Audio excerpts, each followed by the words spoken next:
Аннан нәрсә белеп була һәм ул безгә нәрсә белән булыша. Язма номеры аз понятно, да. Беренче, икенче, өченче, дүртенче язма. Датада нәрсә язылачак? Ел, көн. Елы һәм көне. Мәдрәсә шәкертләре архивта эшләү үзенчәлекләренә төшенә. Булачак имамнар ва мөдәррисләрнең ислам нигезләрен өйрәнү белән Коръән ятлаудан тыш башка дәресләр укыганлыгын күрү гаҗәп түгел, чөнки безнең дин әһелләре һәрвакыт меңнәрчә еллык тарихны белеп эшләгән. Өстәвенә нәселеңнең 7 буынын белеп, аларга дуга кылу динебезнең сөннәте буенча да таләп ителә. Шуңа күрә Казандагы исламны кабул итүгә 1000 ел исемендәге мәдрәсәдә шәҗәрә төзү буенча махсус дәрес булдырганнар. Минемчә, моның бу эшнең мөһимлеге бик зур, чөнки бу ислам дине буенча җиде буын бабайларны гына белү түгел, ул минемчә ниндидер үз урыныңны табу, үзеңнең ниндидер рухи көчеңне табырга дип әйтергә була инде. Без бит инде шул бабайлар аша гына шундый кеше булганбыз. Һәм менә нигә мин шундый икәнен аңлар өчен минемчә үз шәҗәрәне белергә кирәк. Минем бабай мәсәлән торговец, сәүдәгәр булган. Мина ул мәсәлән бик булыша хәзерге эшләрдә алар бит инде булган сәүдәгәр. Мин дә сәүдәгәр була алам инде, предприниматель кебегрәк инде.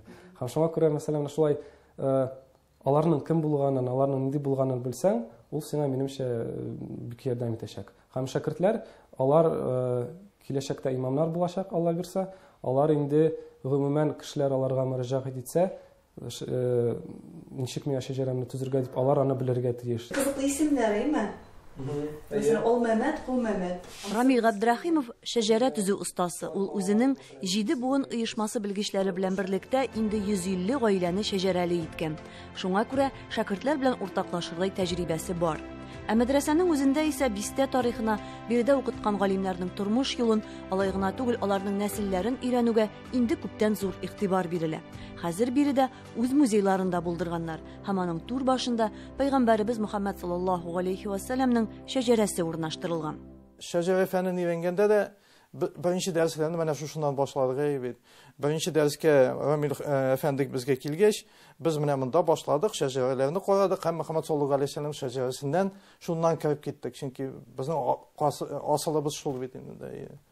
Татар телендә эшләнгән бай мәгълүматлы әлеге илмә шәҗәрәне исламны кабул итүгә 1000 ел исемендәге мәдрәсәнең кичке бүлеген тәмамлаган күрше төбәк шәкерте үзе эшләгән. Мәдрәсәдә уку дәврендә сира, Пәйгамбәребез саллаллаһу алейхи ва сәлламның тормыш юлы фәнен яратып укуы аны шушындый бүләк ясауга этәргән. Хәзер ул музей экспонаты булудан бигрәк уку әсбабы итеп файдаланыла. Мондагы экспонатларның күбесе менә шу халыктан җыелган. Алар ихластан Benim ata-babayımның, benim tuğanlarımның, benim əbi, әниләребезнең бер истәлегемендә калсын әле дип. Әлегә менә 3нче көн генә Рамил Әфәнде Тураев ул безнең мәдрәсәгә бик каты зур булышып тора иде. 32 китаптан артык китап китергән. Алар латиница белән һәм гарәп графикасы белән басылган әлифба китаплары. 32 дәнә китергән. Без инде уйлыйбыз, хәдә музейда менә шул әлифба тарихы буенча бәртәле урын ясарга дип уйлыйбыз. Мәдрәсә музейының үзенчәлеге биредәге экспонатларны кул белән тотып карап була. Кызыксынучыларга ул һәр шимбә көн ачык. Ә шәҗәрә фәнен укый башлагач, мәдрәсә шәкертләре арасында үзенең данлыклы дини нәселләргә бәйле булуын ачыклаучылар да табылган.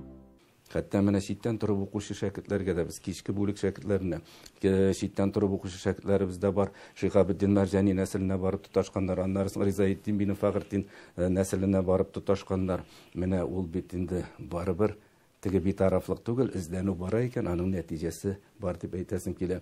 Чөнки нәселен белгән кеше ул югалмый торган була. Нәселен күздә генә тутып түгел, аның белән мактаныр өчен генә түгел, ул кешегә яшәргә, үзенә теге сакланып калырга да бер өмет бирә торган була. Исламны кабул итүгә 1000 ел исемендәге мәдрәсә җитәкчесе Ильяс хәзрәт Җиһаншинның шәхси шәҗәрәсе дә шәкертләргә дәреслек. Аның 10 буынны үз ишенә алган эзләнүләре чакрымнарга ук булмаса да берничә метр кәгазьдән тора. Бу исемнәрне, аларның яшәү елларын, туганнарын ачыклауга да Ильяс хәзрәт берничә дистә еллык вакытын жәлләмәгән. Архивларда үзе эшләгән, туганнары белән үзе очрашкан. Анда Бикташ бар, менә ул Бикташ, ул миңа әйткәннәре Бикташ, бу бик булат дигәннәре. Мин шуны эзләнә башлагач, ул Бик Булатның баласы булып чыкты ул дигәне, Бикташ. Әйе. Ул нирәк? Менә эзләнгәч бит инде кызыграк булып килә. Аннан шуннан китә Сәйфетдин бабай, Фахретдин бабай китә инде. Җиһанша, Җиһангир бабай инде бу. Гаилә шәҗәрәсен агач сурәтендә ясатып һәм күбәйтеп, аларны туганнарына бүләк иткән хәзрәт. Үз үрнәгенә ияреп, туганнары Урас Хуҗа кардәшебез тамырыннан үскән имәнне тармакландырырлар дип ышана ул, һәм үзе дә табылганы белән тукталып калырга җыенмый. Бүгенге көндә ул без бер мәдрәсә үрнәген күрсәтә алабыз икән. Ул дәүләт ягыннан да кабул ителергә тиеш шундый тәртип, мәктәпләрдә программа, махсус дәрес бирелергә тиеш. Шушы шәҗәрә буенча дәрес, ул теге ниндидер факультативный я булмаса бер-ике генә ни белән түгел, аны даими, хәтта белгечләрне китертереп, махсус китаплар. Китаплар бар бүгенге көндә, шулай дәрес бирә торган. Без инде үзебезнең үрнәкне сез күрдегез бүген яшь мугаллим ул бик кызыксынучан, издәнүчән, хәтта шәкертләрдә менә үзе кызыксындыру тудырып, инде берише шәкертләр үзләренең буыннарын эзләп, алар килеп гаҗәпләнеп сөйлиләр. Кара, безнең буыннар шундый нигә нәселгә барып тоташа икән. Эзләнсәң бөтенсен табып була. Ул шул ук ниләрдән карыйсың, күп кенә шәҗәрә белән шөгыльләнгән кешеләрнең затлы, зыялы нәселләргә алар бер кайчан да югалмыйлар. Иншалла, безнең милләтебез шуның белән сакланырга да тиеш дигән теләгебез бар инде. Шәҗәрәне шулай агач сурәтендә төзү гаҗәп түгел, чөнки шәҗәрә сүзе үзе гарәпчәдән агач дип тәрҗемә ителә дә инде. Әлбәттә, бу гади агач түгел, аның берничә гасырлык тарихы бар. Бу Алиуловлар шәҗәрәсе, Шүпрәле районы кеше Цельна дигән авыл. Монда безнең 500-дән артык кеше булды. Буыннар буенча 12 буын кеше табылды. Шәҗәрәләрне һөнәри дәрәҗәдә ясау белән шөгыльләнүче Рамил Габдрәхимов белән очрашудан файдаланмыйча кала алмадык һәм аннан үзенең нәселен барларга ниятләгәннәргә киңәшен бирүен сорадык. Беренче адымны ничек ясарга, эшне нәрсәдән башларга? Башларга кирәк бүгеннән үк беренче сүзем инде һәм гомумән мәсәлән бер 4-5 адым бар. Беренчесе ул туганнар белән аралашу. Чөнки әбиләрдән, бабайлардан, апалардан сорасаң да, кайбер кешеләр 7 буын таба ала. Туганнар белән аралашканнан соң кирәк өйдәге документларны, фотографияларны, фотосурәтләрне караштырырга. Аларда шулай ук бик кызыклы документ була ала. Мәсәлән, бабайның туган елы, кайда хезмәт иткәне, мәсәлән, сугышта катнашкан вакытында җибәрелгән хатында аның нинди хисләр язганда нинди хисләр булганын белеп була. Шулай итеп, аның исеме генә, сурәте генә бул түгел, теге эмоциональ яктан характеристика да була аның, нинди кеше булганын аңлап була. Өченче адым ул интернетта эзләү. Мәсәлән, бик күп мәгълүматны хәзер ашык чыганакларда табып була интернетта. Архивка мөрәҗәгать итәр алдыннан иң мөһиме шул 3 факт белергә кирәк. Ул кешенең исеме, отчествосы һәм фамилиясе, туган җире һәм туган елы. Һәм туган елы ул минеке, мәсәлән, яисә әтинеке түгел, революция хәдәр туган кешенең туган елы булырга тиеш. Иң оптималь вариантта инде. Белмисез икән, анда инде икенчеләй әзрәк эш бара. Бер карасаң, белгеч, миңа килегез, үзем ясап бирәм дип кенә дә әйтә ала иде. Әмма тарих белгече Рамил Габдрәхимов ватанпәрвәр, милләтен һәм динен сөюче ватандашыбыз. Шуңа күрә ул безгә гаилә агачын үзебезгә үстерергә киңәш итә. Үзем төзегәндә шулай ук көч бирәм. Мин, мәсәлән, бабайның туу турында язмасын тапкач, мин аның белән теге үзем исәнләшкән кебек булган иде беренче тапкыр. Шулай теге. Аннары, мәсәлән, нәсел тамгасын тапкач инде, анда шулай ук моны минем бабай куйган бу тамганы инде. Бу инде шулай ук бик күп эмоциялар бирә, бик күп көч бирә минемчә. Шундый белгечләр булуы һәм аларның үз белеме белән бүлешүе сәбәпле күп гаиләләр нәсел тарихын белә. Чөнки шәҗәрә ул өй диварына әйләнгән матур бизәк кенә түгел, мирас һәм әманәт булып күчә торган бәһасез байлык та.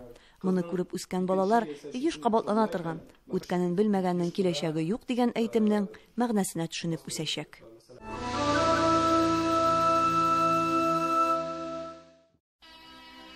Иман китерүчеләр, Аллаһны күп итеп зикр кылыгыз, көн башында һәм көн ахырында аңа тәсбих әйтегез.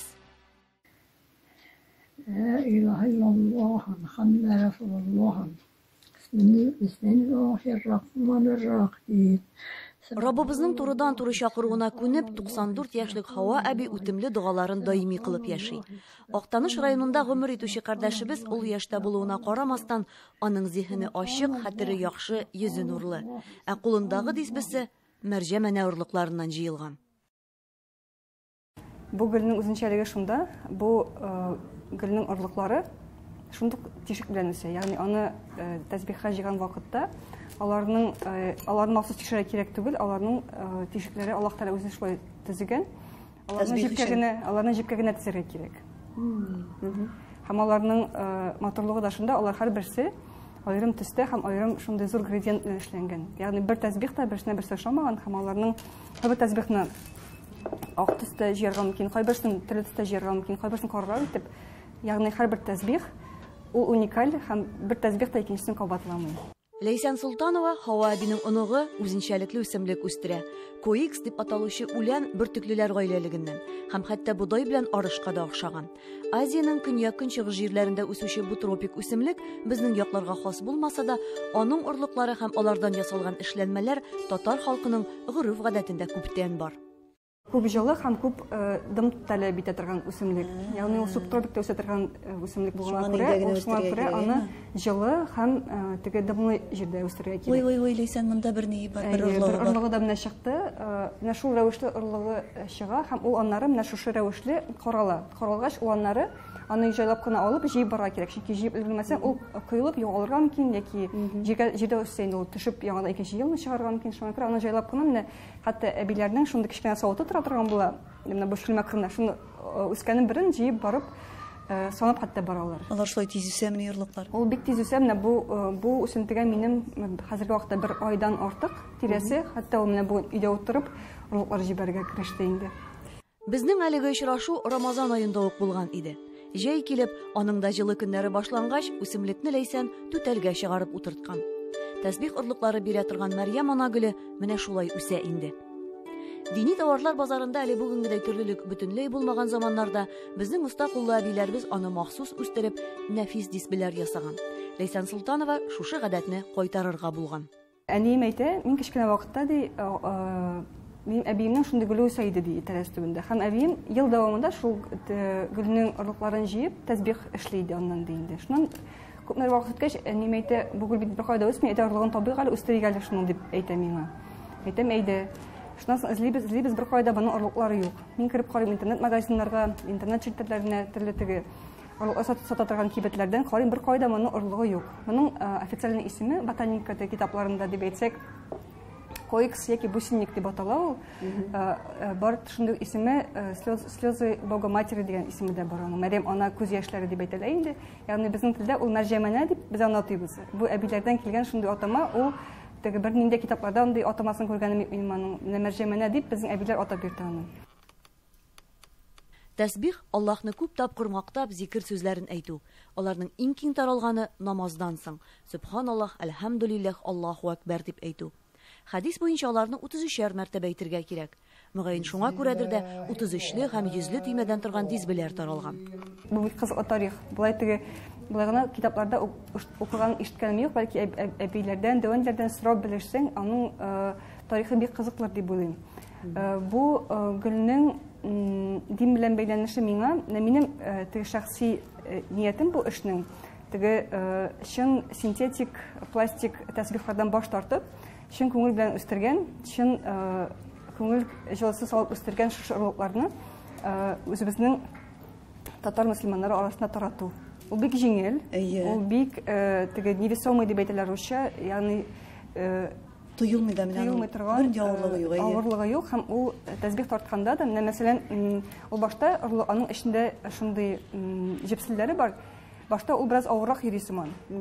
Аннары аны йөртә алар шул кадәр дип китәләр, шомарып китәләр. Аннары алар хәтта йөртә полировка эшли. Һәм минем әбекәйнең 20-30 еллык тәсбихы ул шундый ялтырап тора. Менә бу әлбик ялтырамый, чөнки булар кулланылмаган.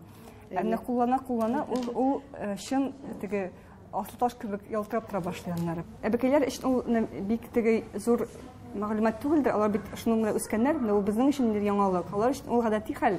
яңадан үстерә башлау аның өчен әлбәттә бик зур теге хәл булды. Һәм без бу эшне хәзерге вакытта туктатмаска һәм алга башлап үстергә телибез. Әлеге үсемлекне безнең халкыбыз ни сәбәптәндер үз иткән һәм аңа гөл дигән. Моның Коръәндәге Мәрьям сүрәсе белән бәйле булуы бик ихтимал. Мәрьям ана Гайса пайгамбарның әнисе, диндәге күренекле һәм инсафлыгы белән аерылып торучы хатын-кызларның берсе.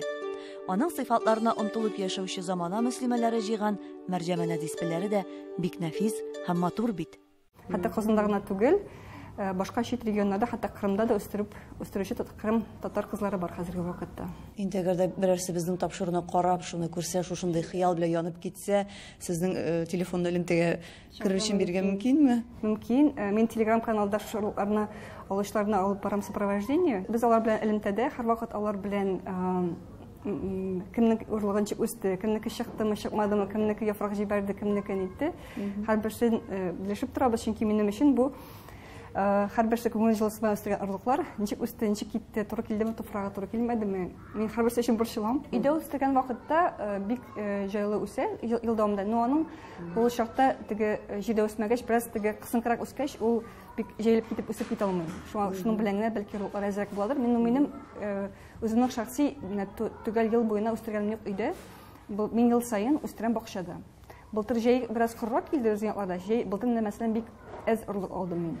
Әнием ягында Актанышта безнең анда туфрак бераз башкача һәм анда безнең дымлы туфрак, дымлы күлсу туфрак анда бик шаулап үстер былтыр. Теге бик эссе җир һәм су сыйып торсаң аларның бик яхшы үсәләр. Ләйсән, үстергәндә Мәрьям сүрәсен укырга кирәктер инде бу гөлгә. Белмим алсын, андай әле тәҗрибә булдымы? Матур сүзләр әйтергә кирәктер инде. Бисмилла әйтеп укып, һәм һәрбер тәсбихны җыйган вакытта гадәттә мин әзерләп куйдым тәсбихны. Гадәттә минем бу әзер тәсбихлар бик әз була. Мин мәсәлән кемдер сорый икән, яки кемгәдер бирәсем килә икән, шул кешене күңел уксалына тотып, шул кешегә дуга кылып, һәм шул кешегә һәрберсен бисмилла әйтеп куеп, һәрбер тәсбихны шул кешегә ниятләп эшлим тәсбихны эшләгән вакытта. Лейсан Султанова безне дә очрашудан буш кул белән җибәрмәде. Мәсәлән, миңа 5 мәрҗәмән авырлыгын бүләк итте. Әллә изге Рамазан айы булганга, дымлы туфракка утыртылган коексларның һәрберсе дә шытып чыкты. Менә шундый куаклар үсте. Әле орлыклары яшел, әмма тиздән алардан дисплей ясап булыр дип уйлыйм. Хәзер орлык биреп, шул куак булып үсәләр. Тиздән алардан мәрҗән ана дисбесен үрергә мөмкин булачак иншалла. Пайгамбарыбыз Мөхәммәд саллаллаһу алейхи ва саллямның Аллаһны искә алучы исән, Аллаһны онытучы үле кешегә тиң дигән мәгънәдәге хәдисе бар. Аның тагын бер насихәтенә уеп, телебез өчен җиңел, кыямәт үлчәвендә авыр булачак сүзләрне генә кулланып яшик диябез.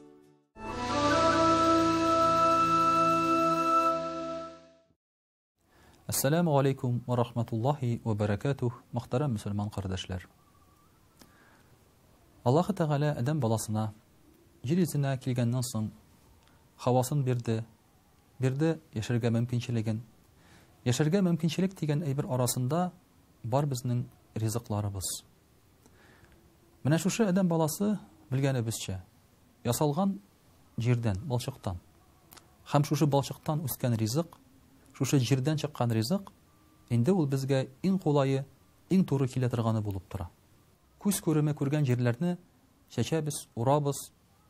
Әгәр дә кул астына берәр нинди хайваннар килеп эләксә, без аларны үрчетәбез, арттырабыз, саны күп була.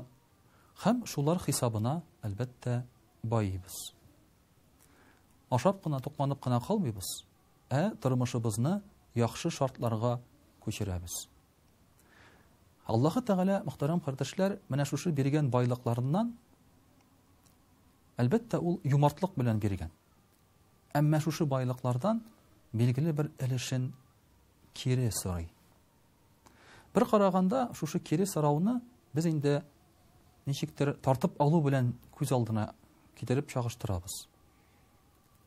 Чөнки шушы җирне, җирдә үскән байлыкны, шушы хайваннарны үзебезнеке дип уйлыйбыз. Ул бит безнеке. Документ буенча да безнеке. Ашатабыз, эчертәбез. Шушы үзебезнең сыртыбызга тиеп аларга ризык ташыйбыз, мәсәлән, хайваннарга. Әйтик шул ук, ашарга пешергән вакытта үзебез пешерәбез без аларны. һәм кемдер буларның бер өлешен сораса, тартып алган кебек тоела. Әмма бу әлбәттә алай түгел. Ни өчен дигәндә, Аллаһы Тәгалә бирүче шушы ризыкларны хайваннарны да. Аллаһы Тәгалә безгә буйсындырган хайваннарны, алар 500 килолы, 1 тонналы хайван безгә баш иеп хезмәт итә. Бот буе бала кулына тал чыбыгы тотып көтүдән 500 килолы сыерны куып алып кайта. Ничек инде ул шундый зур хайван шушы балага буйсынсын ди. Баш белән уйлап карасак, бу мөмкин хәл түгел. Әмма Аллаһы Тәгалә буйсындырган. Җиргә утырткан ырлыкларыбыз безнең артып шытып чыга. Беребезнең дә уйлаганыбыз юк бит. Мәсәлән, бер ырлыктан бер башак. Башакта ничә ырлык? Гаделлек буенча карасак, бер ырлыктан бер генә ырлык чыгарга тиеш бит. Әгәр гаделлек булса. Димәк, бу яктан гаделлек юк, бу яктан бары тик арту гына. Бер бәрәңгә утыртабыз, бер төптән бер чиләк бәрәңгә алырга мөмкин без. Бер бәрәңгәдән, әле бер түгел ярты бәрәңгәдән кисеп ярып утыртабыз.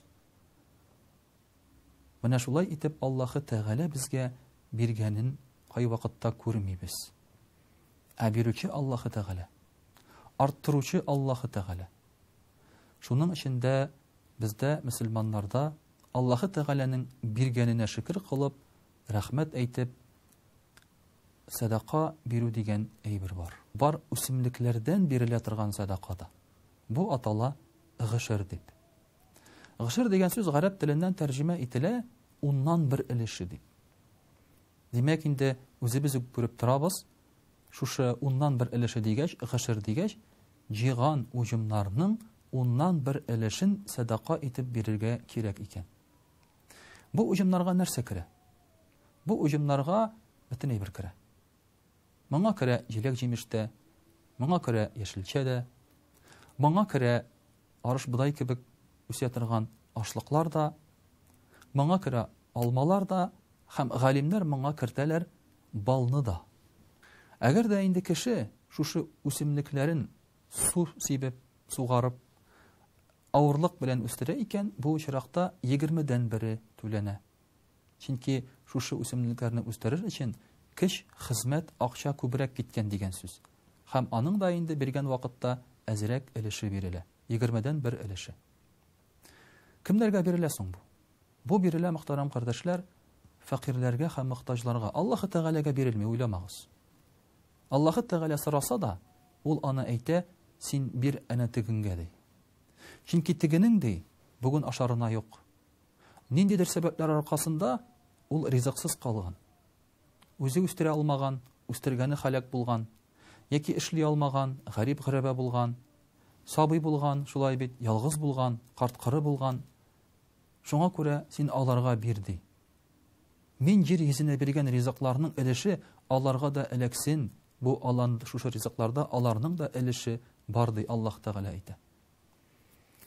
Инде шулай ук, мөхтәрәм кардәшләр, шушы гышырларны бирмәсәң нәрсә була? Беренчедән, әлбәттә, син рәхмәтсез, тәртипсез бер бәндә буласың. Икенчедән, Аллаһы Тәгалә җәза бирә.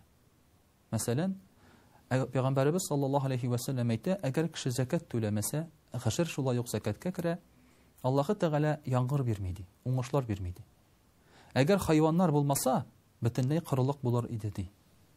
Менә без ничә ел рәттән уңыш ала алмыйча интектек. Я кырылык, я тегесе, я бу сәбәпләр, берсе булса икенчесе булмый. Ә менә быел, мөхтәрәм кардәшләр, уңыш әлхәмдүлилләһ әйбәт булды. Һәм иң сәере, иң кызыгы, быел уңышны бөтенләй бер бирде. Хәтта ничә еллар инде булмаган чикләвекнең дә уңышы бар быел. Ни сәбәпле? Былтыр без Татарстан җирлегендә рекордлы күләмдә гышыр садакасы җыйдык. Ничәдер 1000 тоннага җитте. Ягъни алын кадәр җыйган юк иде әле. Аллаһы Тәгалә шуның өчен дә безгә үзенең хәйр рәхмәтен насыйп итә. Бирәсең килми икән, Аллаһы Тәгалә барыбер тартып ала. Монда куркырга кирәкми. Барыбер Аллаһ Тәгалә үзенекен ала. Харап итә, бәрәкәте булмый. Шуңа күрә дә бирүдән без бер нәрсә югалтмыйбыз, бары тик ытабыз гына, мөхтәрәм